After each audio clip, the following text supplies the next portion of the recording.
નમસ્કાર, હું છું કેતલ અને આપ જોઈ રહ્યા છો CB24। 12 વર્ષની ઉંમરે 12મું પાસ કરનાર મધ્યપ્રદેશની વિદ્યાર્થીની 15 વર્ષની ઉંમરે ગ્રેજ્યુએશનની અંતિમ પરીક્ષા આપવા જઈ રહી છે। મધ્યપ્રદેશના ઇન્દોરની એક 15 વર્ષની છોકરી એક નવો આયામ લખવા તૈયાર છે।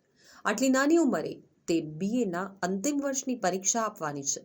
આ ટીનએજરની આ સિદ્ધિ માટે વડાપ્રધાન નરેન્દ્ર મોદીએ આપેલી પ્રેરણાને યાદ કરે છે।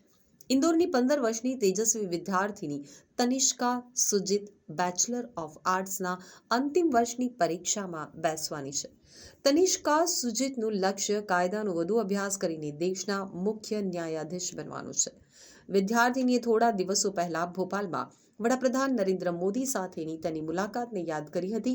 PM મોદીએ તેના સપનાને આગળ વધારવા માટે પ્રોત્સાહિત કરી હતી। अभी मैं रिसेंटली PM सर से मिली। जब हमें फ़ोन आया PMO से कि सर मिलना चाहते हैं भोपाल में, तो हम बहुत खुश हो गए क्योंकि ये मेरे पेरेंट्स का सपना था। क्योंकि PM सर से मिलना बहुत बड़ी बात है। तो हम जिस दिन उनसे मिलने गए, मैं थोड़ी सी नर्वस थी कि मैं कैसे बात करूँगी। मुझे ऐसा लग रहा था कि 2 मिनट बात होगी क्योंकि सर बहुत बिजी रहते हैं। तो मैंने उस हिसाब से प्रिपरेशन करी कि 2 मिनट में मैं ज़्यादा से ज़्यादा कैसे बता पाऊँगी उनको। बट जैसे ही सर अंदर आए, मेरी नर्वसनेस कम हुई और मुझे कॉन्फिडेंस आया। फिर सर ने फ़ोटो खिंचवाई और वो बैठे और हमने 15 मिनट बात करी। अच्छी तरह उन्होंने मेरी बात सुनी, उन्होंने मुझसे बात करी, हंसी मजाक करा और मैंने उनको मेरे बारे में बताया। और फिर उन्होंने मुझसे पूछा कि कॉलेज में सब मुझे कैसे ट्रीट करते हैं। आप सब कौन सी क्या एज है आपकी और कब से कॉलेज जा रहे हैं? मैं अभी 15 ईयर्स की हूँ और अभी मैं फाइनल ईयर में हूँ। मैं BA साइकोलॉजी कर रही हूँ और मैं DAVV की स्टूडेंट हूँ। ઇન્દોરની દેવી અહિલ્યા યુનિવર્સિટીની વિદ્યાર્થીની સુજીતે જણાવ્યું કે તે 19-28 એપ્રિલ દરમિયાન યોજાનારી BA મનોવિજ્ઞાનના અંતિમ વર્ષની પરીક્ષામાં ભાગ લેશે। તેણે 10મું વર્ગ ફર્સ્ટ ક્લાસ સાથે પાસ કર્યા બાદ 13 વર્ષની ઉંમરે 12માની પરીક્ષા આપી હતી। દેવી અહિલ્યા યુનિવર્સિટીના સોશિયલ સાયન્સ સ્ટડીઝ વિભાગના વડા રેખા આચાર્યએ જણાવ્યું હતું કે સુજીતને 13 વર્ષની ઉંમરે BAના પ્રથમ વર્ષમાં પ્રવેશ આપવામાં આવ્યો હતો કારણ કે તેણે પ્રવેશ પરીક્ષામાં સારું પ્રદર્શન કર્યું હતું। સંયુક્ત કમાન્ડર કોન્ફરન્સ માટે 1 એપ્રિલે રાજધાની ભોપાલની મુલાકાત દરમિયાન સુજીત PM મોદીને મળ્યા હતા। તેમણે PM મોદી સાથે લગભગ 15 મિનિટ સુધી વાતચીત કરી હતી। તેણે PMને કહ્યું કે તે અમેરિકામાં કાયદાનો અભ્યાસ કરવા માંગે છે। BAની પરીક્ષા પાસ કરીને અને કાયદાનો અભ્યાસ કરીને તે ભારતના મુખ્ય ન્યાયાધીશ બનવાનું સ્વપ્ન જુએ છે। तो मैंने सर को बताया तो सर ने बोला कि कॉलेज में सब मुझे कैसे ट्रीट करते हैं, क्योंकि मैं सबसे छोटी हूँ वहाँ पे।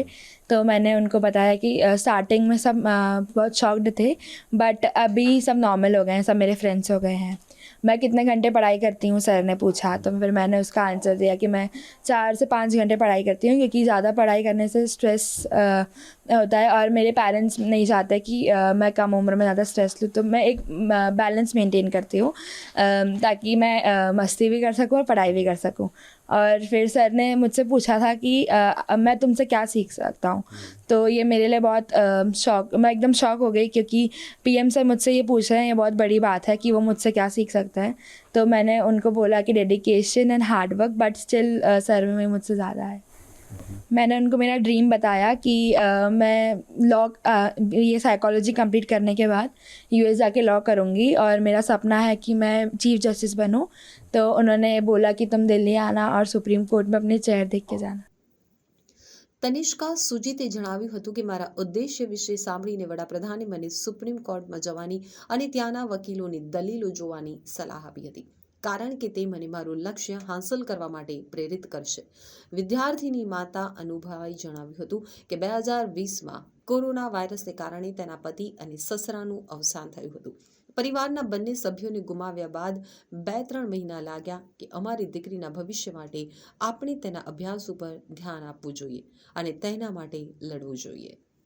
मैंने 5th क्लास तक नॉर्मल स्टूडेंट्स ऐसे एग्ज़ाम से पढ़ाई करी। उसके बाद मेरे पेरेंट्स को लगा कि मेरे अंदर एक कैपेबिलिटी है, मैं अच्छी हूँ पढ़ाई में बहुत।